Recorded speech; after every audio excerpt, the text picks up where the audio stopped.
everybody, and welcome to my YouTube channel. I, of course, am just another heavy metal maniac, and today I am very excited to bring you all another video discussing what I have been listening to for this past month. So this is the fourth video in this little series I guess I made. Basically, for those of you who are maybe new here, or maybe you're not familiar with this little thing that I do, at the end of every month, I just make a little video discussing 5 of the albums I have been returning to the most, as well as 5 new albums that I have discovered, or 5 albums that are new to me, at least. So yeah, this is going to be for the month of February 2025. I wanted to originally make this video tomorrow, which is on the last day of February, but because it's currently the 27th of February. But I didn't, but I work tomorrow, so I figured might as well just at least film this today, so yeah. Anyways, without further ado, enough of my ramblings, let's just get right into this video. So of course, we're going to start the segment with the albums I have been returning to the most, and well, probably my most listened to genre of this month is thrash, oddly enough, because thrash is not a genre I listen to as much as I used to. Thrash was a huge genre for me in terms of getting into the more extreme side of metal. But really, thrash is not my favorite genre of metal, at least anymore, just because I like death metal and black metal and doom metal more nowadays, and I listen to those genres more often. But thrash still does hold a very special place in my heart, and I do still love a ton of thrash albums, of course, and I love tons of thrash bands. So I've been listening to a lot more thrash lately, especially since I did my Razor discography ranking, and that was a fun but interesting discography to go through.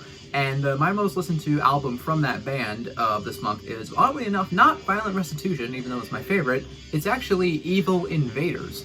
I love this album, even though I do like Violent Restitution a bit more. Evil Invaders, this is a stone cold thrash metal classic, without a doubt. I love this album. It's got that kind of old school, just speed metal charm into it, but it's still very much a thrash album. Like, you do get those you do get the more thrashy side, along with the speed metal kind of riffs. You get the more kind of hardcore punk aggression. Hardcore punk aggression definitely comes out a lot more on this album than it did on the debut Executioner song. I mean, this is just an amazing album, really. Like, all the riffs on this album are absolutely amazing. Dave Carlo, underrated guitarist, he just brings the riffs no matter what. Even on, like, Razor's weakest albums, he still brings some pretty good riffs. And yeah, the riffs on this album are absolutely awesome. Sheepdog's vocals, that dude was just a beast of a vocalist, and I love his performance. Just an absolutely manic, vicious delivery. This is a perfect blend of just like fun, but also just hyper-aggressive thrash. Like, you get the kind of more humorous lyrics and the kind of more, you know, fun side of thrash, but you also just get the, again, just flat-out intensity and aggression. Songs like Cross Me Fool, The Tau Track, Tortured Skull, Thrash Dance. I love this album. This album's a stone cold classic. Again, it's still my number 2. Violent Restitution is still my number 1. But this is a very, very close second. I love this album. It is an absolute classic, and I've been listening to it a lot just because I love Razor, and this is an amazing album. But another thrash album I've been listening to a lot lately, this is kind of a different thrash album than Evil Invaders. It is the final album from the Texas thrash metal crew Devastation, and the album entitled Idolatry. This is just a flat-out heavy thrash album. This is one of the heaviest thrash albums, like, ever made, honestly. Like, this album is kind of interesting, because it came out in 1991, which is definitely at the time when thrash was slowly starting to die out, and, like, groove metal and death metal were starting to take its place. This is one of those albums that kind of sits right alongside, like, Demolition Hammer and, like, Morbid Saint, where it's that just very brutal, like, unrelenting, like, borderline death metal style of thrash that kind of helped usher in death metal in a way. Again, you listen to this album, there's heavy, like, flat-out, like, death metal riffs on this album from time to time, but it's still very much like a thrash album. Like, the vocals are definitely more kind of thrash, and just they kind of definitely got more of that kind of hardcore thing going on with the vocals. But really, this is just an amazing, amazing album. Like, again, this is just a flat-out brutal album. Like, the songs like the title track, Deliver the Suffering, Free Will, Soul of Sacrifice, Legacy of Faith. I love every single song on this album. I think the production is honestly pretty stellar. Like, it's super clear and crisp, but also just, again, just devastatingly heavy. Like, especially for a thrash album, this is a flat-out brutal thrash album. Like, again, if you've not heard this, you really need to, if you've not heard this band, you seriously need to, you know, what are you doing? Like, because honestly, Devastation, pretty underrated band, honestly. Like, yeah, the first album's definitely a dud, but the last 2, Signs of Life and Idolatry, flat out bangers. The whole Texas, like, thrash metal scene, I think, is kind of underrated anyways, but this band's probably my favorite, honestly, to come out of that whole scene there down in Texas. And yeah, Idolatry, flat out vicious, heavy album. If you've not heard it, you are really, really missing out. If you're a fan of bands like Demolition Hammer, Morbid Saint, Protector, Rigor Mortis, and you check it out, this is an amazing album. Another awesome album I find myself returning to a lot this past month is the debut album from Hyrax, Raging Violence. So like I said, this is the debut album from this California-based crossover thrash band, definitely more the crossover side of the thrash spectrum, but yeah, this is a really, really fun, but also, again, just very aggressive album. Honestly, kind of an underrated album. Like, you listen to this album came out in 1985, but there are flat out, like, blast beats on this album. I don't think this was the first album to use blast beats, because SOD's debut did come out before this one, and I think it was recorded earlier also. But man, this is just a flat out, again, it's a fun album, but it's also just very, very aggressive. Like, again, you get moments where there's just flat out blast beats, there's just kind of dirty, nasty, mean punk energy all over this album, and just, again, really fun songs, like Demons, Evil Forces, the opening track is really fun, Blitzkrieg Air Attacked, Bombs of Death, Suicide, what else, Destroy, which is the shortest track on here, at just barely over a minute. Actually, most of these songs, like, the longest song on here is only 3 minutes long, or 3.5 minutes long. So yeah, this is a very short, just, again, nasty, dirty, aggressive, punky thrash album. If you've not heard this, and I've been listening to this one a lot, and I should mention, I've been listening to this one a lot in anticipation of the new Hyrax album that's coming out tomorrow. What's it called? Faster Than Death, I think, which pretty stoked for that one, because I just really, really, really enjoy this band. Kind of an underrated band, I think. Yeah, Caton's vocals may be a bit of an acquired taste for some people. I can definitely see why people wouldn't be a fan of his kind of very, kind of nasally, whiny, high-pitched vocal delivery, but I think his vocals really add, he has just kind of a charming delivery that I like. But yeah, if you've not heard this and you're a fan of SOD, DRI, like Animosity era, COC, check this out. This is a really fun, but again, just very aggressive crossover thrash album. A lot of fun to listen to. So even though thrash is the genre I've been listening to the most, it is definitely not the only genre I've been listening to, because I like to break it up every now and again by listening to something at least a little bit different. And one of those albums that I find myself going to that isn't thrash is Goetia from Mystifier. Goetia. I'm not 100% sure how to say the name of this album, but regardless of how you say it, this is a fucking incredible album. Definitely, in terms of, like, genre classifications, I guess you would kind of consider this to be black metal, although this album did come out in 1993, so it really doesn't sound like other black metal of the time, because obviously by this point, the second wave of black metal with bands like, you know, Dark Throne and Immortal and stuff like that had really kind of taken off at this point, but this album really doesn't sound like that. It sounds much closer to, like, the first wave style of black metal. There's a lot more kind of, like, death metal hints on this album. There's also a lot of hints of doom, which I think is really cool, so it is definitely, but it's a really interesting album. Like, they've managed to find a way to squeeze in a bunch of different, like, songwriting tropes and a bunch of cool dynamics, which is just awesome. Like I said, you get that kind of first wave black metal sound, you kind of get that, like, almost proto war metal sound awesome, because there's just moments where it's just like a relentless blast and tremolo riffs, and it's just dirty and nasty, but then there's kind of the death metal. And there's also definitely very influential to the whole, like, war metal scene, which was also very much kind of its infancy at the time, because Blasphemy was on the scene, but I think they were, like, pretty much the only, like, war metal band that was, like, out at least in 1993. Correct me if I'm wrong, though. But yeah, this album, like I said, it's not just, like, constant blast and drone. Like, you get songs that have a lot of dynamics. Again, you get hints of doom, you get hints of, dare I say, just maybe little bits of thrash here and there. This is kind of a first wave black metal album, but came out kind of during the second wave, so it's a really unique album for the time, I think. But yeah, I love this album. The song titles are kind of pretty long for the most part, but they're really good. Like Aleister Crowley and Ordo Templi Orientis. The Sign of the Unholy Cross is a banger. The True Story about the Dr. Faust's pact with Mephistopheles. Again, long song title, but that's a banger song. And the closing track, the Baphomet Goat of Knights Templar in the 12th Century. That's a banger song right there. Overall, this is just a banger album. Possibly my favorite from Mystifier. I don't know. Mystifier, I guess I'll find out if I ever rank them one day, but they only have like 5 albums, something like that, so maybe not enough for like a discography ranking, but I'll find a way to squeeze in Mystifier into a full video of its own one day. So, but yeah, Goetia, this is a banger album. If you've not heard it and you're a fan of, like I say, Sarcophago, Early Sepultura, Blasphemy, Sadistic Execution, bands like that, check this out. This is a killer album. And And the final album I want to discuss for at least this segment of the video is something that doesn't really fit at all with any of the other albums that I mentioned. Like I said, for the most part, even though Misfire is not really a thrash album, it's very just fast and intense and aggressive for the most part. But sometimes, and so I've been listening to just a lot of like speedy, aggressive metal, but you know, of course, I do like to break things up every now and again and just listen to something that's slower and a little more emotional. So, and the main album I've returned to for that kind of emotion is Paradise Belongs to You, which is the debut album from Saturnus.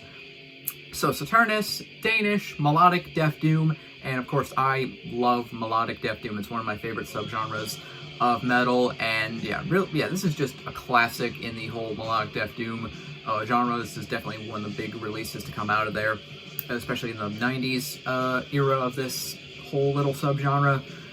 Just a really heavy, gloomy, dark, depressing album. Very emotive. The great contrast between, you know, the beautiful kind of melodic, sad sections and just the flat-out aggressive death metal sections. A great contrast. Love the vocals on this album. Of course, you get the beautifully sung, clean vocals, but then you get the just nasty, disgusting death growls, which are awesome. Overall, I just love this album. You know, it's, again, very gloomy, very sad, very depressing. And I really love that emotion in music. It's kind of something I'm really drawn towards, especially in metal. Of course, I'm a big fan of other bands that are very similar to Saturnus, My Dying Bride, Funeral, you know, all those bands like that. I love this album. This is just a really, really amazing melodic death doom album. If you've not heard it and you're a fan of, again, My Dying Bride, Swallow the Sun, Daylight Dies, any of those bands, check this out. This is a absolutely essential release for like 90s melodic death doom, without a doubt. So now that we've gotten the albums that I have been spinning the most out of the way, let's talk about some of the discoveries that I have made. Now, all these albums are fairly new. The oldest one's only like a few years old, if I remember correctly. But yeah, these albums I think are all pretty killer, and they seem to be a bit more obscure for the most part. I haven't really seen anyone talking about any of these albums, but yeah, let's talk about them. So the first band I want to discuss is called Black Reaper, and I'm going to be talking about their so far only full-length album, which came out in 2022, 2023, somewhere around there. It's called Celestial Dissension. Now, this is a two-man band from China, of all places, which I think is kind of interesting. That the location of this band really kind of piqued my interest. I was like, I don't think I know any metal bands that really come out of China, except for, what's that one called that? I know them by name, but I haven't really listened to it. Is it Tang Dynasty, something like that? Anyways, China doesn't exactly have, like, the biggest metal scene, which is kind of really not surprising, I guess. But I was kind of intrigued by, you know, this band's location, because again, I haven't heard much Chinese metal bands, but I checked it out, and honestly, it's pretty good in my opinion. It's melodic black metal, very much just kind of dissection, worship, melodic black metal.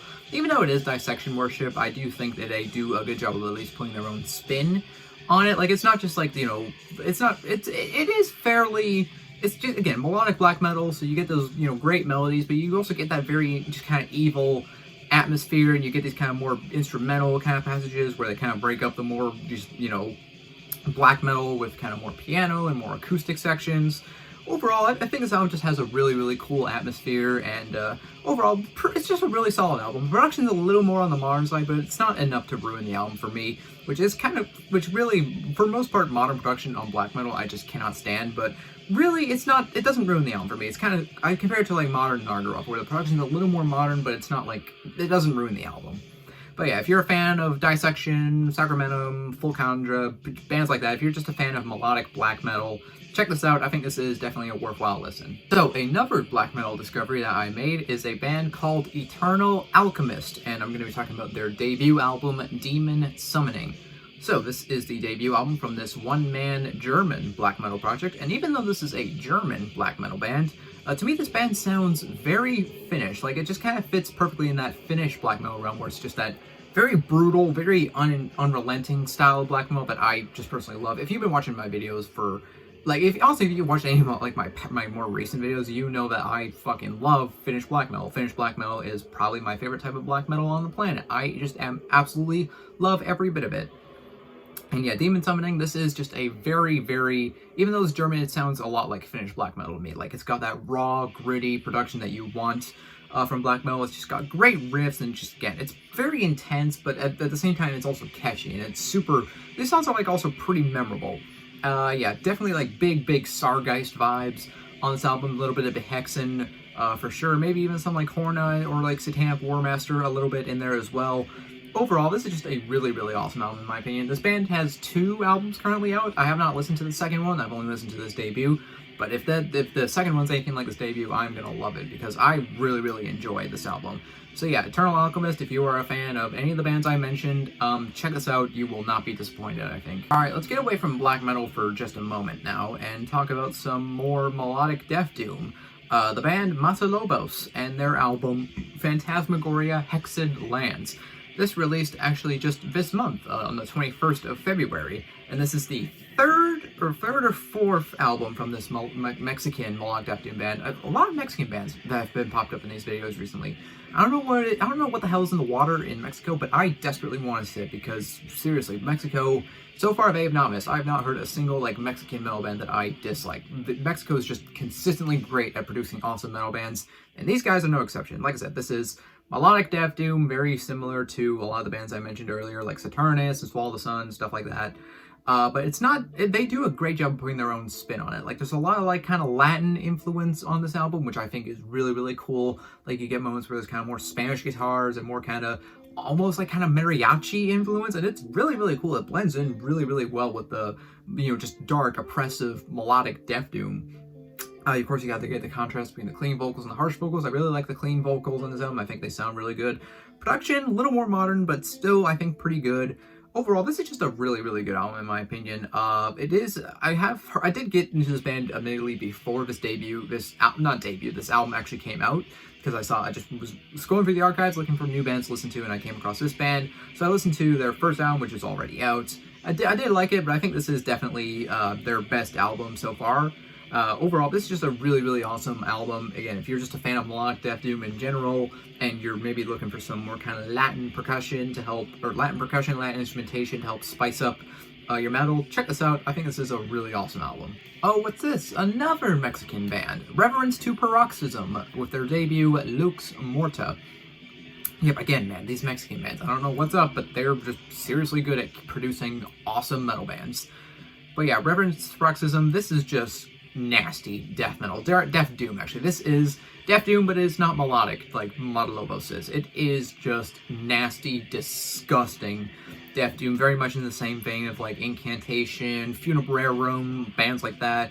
It's just that gross, nasty, lurching, crawling style of death doom. Like this album, it sounds like it was recorded inside of like a bombed out chapel inside a cave. Like it just has this massive, cavernous, heavy sound.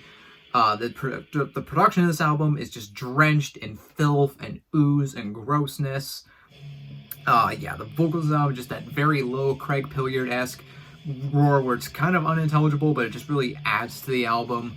Yeah, this is just nasty. This is just a very nasty, gross album. But overall, I really, really dig it. If you're a fan of Incantation, Funebrarum, Ripikulu, Coffins, Rotterdvor, if you're just a fan of that really disgusting style, just old school death metal, this is a very old school sounding album. Check this out, I think you'll dig it. It's a really just gross, nasty, awesome album. And the final album I want to discuss for this video, we're going to talk about some Funeral Doom. So this band is, forgive me, I hope I'm saying it right. This band is from Iceland, and I don't speak a shred of Icelandic. Vofa, I hope that's how you say it. I hope it's not like, because I know the Icelandic language is weird. I hope it's not pronounced like Carl or something. Vofa, with their self-titled debut. So, like I said, this is a funeral doom band from Iceland, and this is just a very, very dark, very just oppressive funeral doom album. It's kind of it's not like a traditional funeral doom album where it's just that very dark, depressing kind of vibe. This has kind of more of a darker, sinister feeling to it, which I really like. And because we're going through like kind of some of the lyrics, like there are definitely a more kind of occult kind of themes on this album, or more kind of like ancient, like mythological lyrics, which I think is really cool. But yeah, overall, I dig this album. Like this is just, again, a very dark, very oppressive listen, but it's not like a depressive dark. It's a sinister dark, and this is just kind of a lurching, crawling album. But it's still very much funeral doom. It's still just very slow, very lurching, very just, down tempo. Great riffs, great production, great vocals. Oh, I dig this album. I think this is a really, really good album. Yeah, if you like Funeral Doom. If you're more of a fan of like kind of more sinister side of Funeral Doom, then check this out. I think this is a really, really solid release that is definitely worth your time if you are a Funeral Doom fan. And, well, that concludes this video discussing the albums I have been listening to in the month of February. If you made it to the end of this video, you are awesome and I appreciate you. This channel just hit 750 subscribers, like literally just today, which is fucking awesome. Thank you guys so much. And I am running a giveaway. I have a couple CDs, a couple cassettes, and a $50 Bandcamp gift card that I'm going to be giving away. Go watch my previous video if you like to enter. Just leave a comment below on that video and you will automatically be entered into the giveaway. So yeah, definitely do that if you have not. And yeah, that's about it. I'm just another Heavy Metal Maniac. I'll see you all sometime in the future. In the meantime, all of you take care and have a great day. So long.